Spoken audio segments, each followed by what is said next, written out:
for today's video. Good morning, Saturday. Ayan, nagkaya tayo mahabang kawayan. At tayo mapunta sa ito namang farm dito. Farm may kambing, may baka, may kalabaw, may baboy ramo. Ayan, haba-habang dadala ko ng kawayan. At kasama ako ang aking poging. Wow! Shout out! Ang aking darling. Tignan ko yung aming baboy. Ito ang dati usual na gawa ko. Ang lain ng aming baboyan. Laki na ng mukha ko na naman. Good morning, good morning. Morning Saturday. Ang buhay sa bukid ay masaya pag maraming pera. Marami kang ulam, lalo na pag masipag ka. Marami ka lalong pera. Yung parang nagpakabit yung aking darling ng mga wire doon. Yun. Kasi malayo yung back natin yung camera. Yun. Yun, yung wire na yun. Para hindi na kami nagagamit ng gas. Pero ano na lang siya, yung kuryente. Daming ibag. Mga bahag-baga kayo ng ibag. Ang daming ibag. Good morning, good morning. Good morning, guys. Ang daling na pogi na yan. Wow! Wow, ang macho ng baka. Nimiss ko yung aming mga baka. Wala na yung aming mga baka. Laki ng pasong. Alam niyo yung pasong. Malaking nakapatong na laman sa batok ng baka. Yun. Pasong. Yan layo ng aming bukid. Layo ng kanyang farm. Yung haba ng wire na yun. Saan na yung wire na yun? Yun yung wire na yun. Dahil kasi ng kuryente dito. Kung sana'y pumayag yung mama na magbahagi ng daan doon, eh di kami may daan. Wala eh. Ayaway, mahimutay. Ayaw magbigay ng daan eh. Sana'y accessible na lahat dito. Diba? Buhay, bukid. Tour ko kayo. Bukid. Fresh ang air, fresh ang hangin. Air na hangin pa. Pero sa Manila, yucks, usok, ew. Nakakasuffocate. There's so many people. And there are so many yucks. Ayan, dito ang panghamin. Yan, yung mga wire na yan. Yan. Yung mga wire na yan. Haba niyan. Ilang metro yan? 334 meters. Pero pinagdugsong na lang niya. 75 meters lang kasing available dun sa round. Hindi ba? Ganda ng hair. Wala supply yan. Good morning. Ayan, malapit na tayo. Walang cut-cut ito, guys. Diretso. Ayan na. Ay, anong ginawa mo, daddy? Ba't sinunog mo? Oh, no! Ba't ilang sinunog mo? Walang Diyo. Galing ng aking asawa. May lang nilayo yung damo dun sa mga halaman na ilang ay! Sunog yun ng sunis! Ay, naku, nakakagigil agad. Oh guys, continuation. Gigigil ako sa asawa ko. Pati yung halaman, sinusuan. goodness. Oh, ayan ay aming mini farm. Ayan. Oh, pinatabasan niya yan. Halos galiid na yung damo niyan dati. Tapos ang daming baging-baging. Marami ako tanim dito ng mga puno-puno dati ay namatay.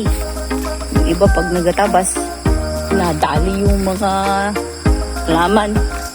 Ngayon may toke mabait na esposo, nagpatabas, sinusuan naman yung halaman. Kagaling.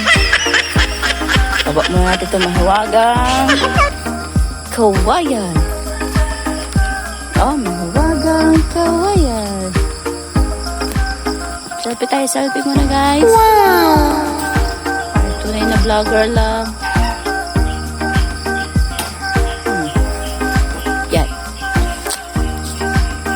Yan. Ayan.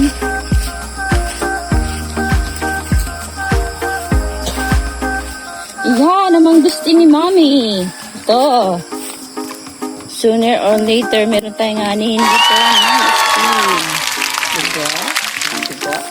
Yun, galing. Galing talaga, nakakahanga. Oh. Ito po, Rode. Ang laki na nung inaalagaan ko na lansunis. Hindi man lang nadiligan. Oh, kagaling. Nagsuso. Oh, ay di sinusuan pati lansunis. Sus, Ginoo. Yung pa, oh, sunog din. Mga ilang piraso na ilang aring prutas dari ay asunogin pa.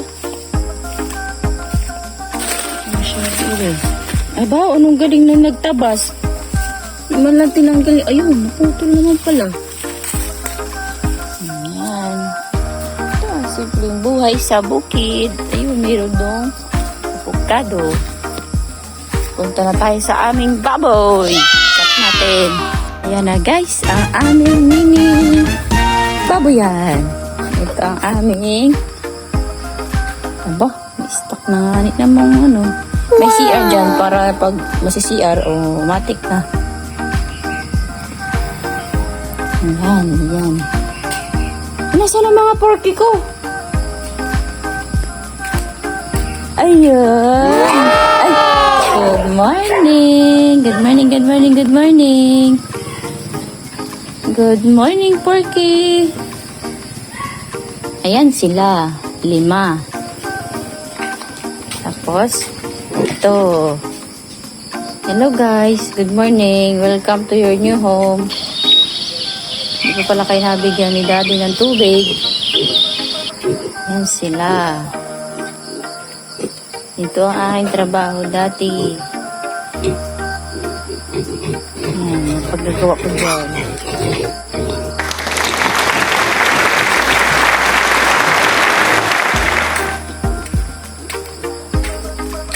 Oh, may Jimelina na dito.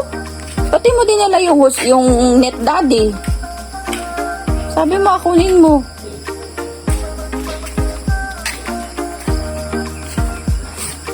Ito, meron dito. Bahay ni Pepa dati. Ayusin daw niya at alagyan ulit ng native.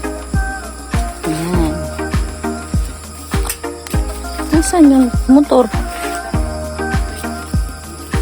Ayan. Anong isa?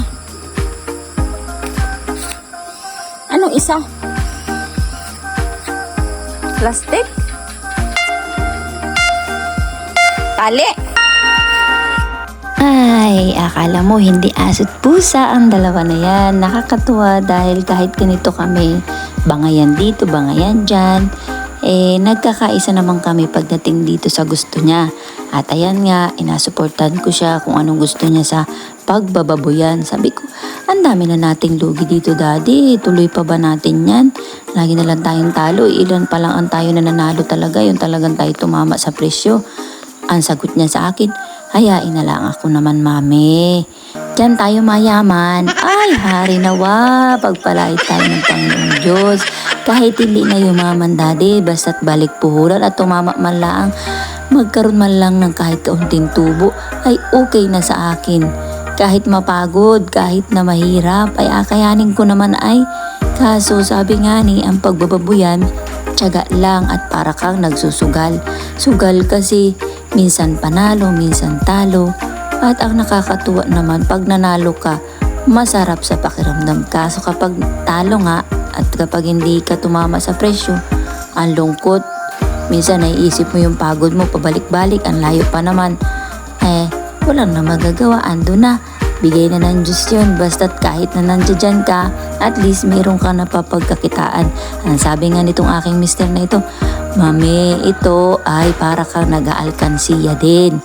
Meron kang naitatabing pera at the same time, pag nag-harvest ka, doon mo na siya bibiyakin, doon mo na bubuksan yung alkansya mo at ayan na yung mga baboy na yan.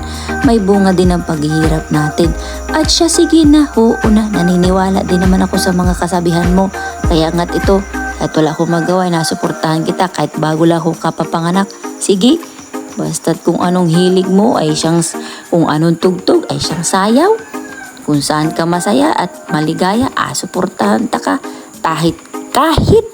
Kahit na ako yung multitasking, kung ano-ano na ang aking gawa at rakit, ay pilit kong gawin para sa iyo. Huwag ka lang magtampo dahil alam ko naman na para rin sa pamilya natin kung ano man ang gusto at adhikain mo. Yan ang nakakatuwa sa amin. Kahit na kami ay awayan ng awayan, minsan may lambingan din naman. Dumadaan talaga sa pagsubok ang buhay mag-asawa. Hindi naman palaging kayo ay lambingan, mahalan, walang thrill ang pagsasama ng mag-asawa. O diba ga, tama rin naman ho, diba? Lagi din niyang may kaunting gusot, may kaunting trial sa buhay na dapat natin paglabanan. Hindi man yung kaunting away, ay siya, sige, maghiwalay na tayo, maghiwalay ng puti sa dikulot, lumayas ka na, lumayas na rin ako. Ay hindi, mayroong pagtatampo at daraan sa kung anumang pagsubok sa buhay, mag-asawa. Nandyan ang magtatampo kayo, pero huwag na huwag ninyong palilipasin hanggang mag-umaga. Yun ang nakakasama ko ng loob pagka minsan nung kami mga kabataan pa, na kapag kami nag-aaway, ay talaga namang napapaabot hanggang umaga ay hindi maganda sa pakiramdam. Dahil ang sabi ko, ay nag-asawa tayo magkasama sa bubong, tapos tayo mag-aaway ng gulpin tagal, ay ano ako, manika? Ay di napapag-usapan naman po ang buhay mag-asawa. Nagiging maayos, nagkakaroon ng solusyon, basta't mag-unawaan, huwag magbugbugan. Huwag din magmumurahan, bigyan nyo ng respeto ang bawat isa, bigyan nyo ng atensyon ang bawat isa, lalo tigit kami mga babae, may toyo man kami, oo tanggap ko, may toyo kami mga babae, dahil dala yan ng mood swings, dala yan ng hormonal imbalance namin, mga kung ano-anong nangyayari sa katawan namin. Andyan pa ang anxiety na nararamdaman ng bawat nanay, ng bawat mga kababaihan na dumaraan sa postpartum. At ayan kakapanganak ko lang dyan, isasabak na naman ako sa pag-aalaga ng baboy. O siya, ay dito na po muna magtatapos ang aking bukid serye, kwento serye ngayong araw ng Sabado. Salamat po sa inyong panonood at pagtsatsaga, kahit na medyo boring o hindi kayo nasayan, okay na rin po, at least pinanood ninyo ang aming journey bilang mag-asawa, ang aming pag-aalaga ng baboy dito sa Bukid Provincial Life. Thank you for watching guys. God bless you. Bye-bye.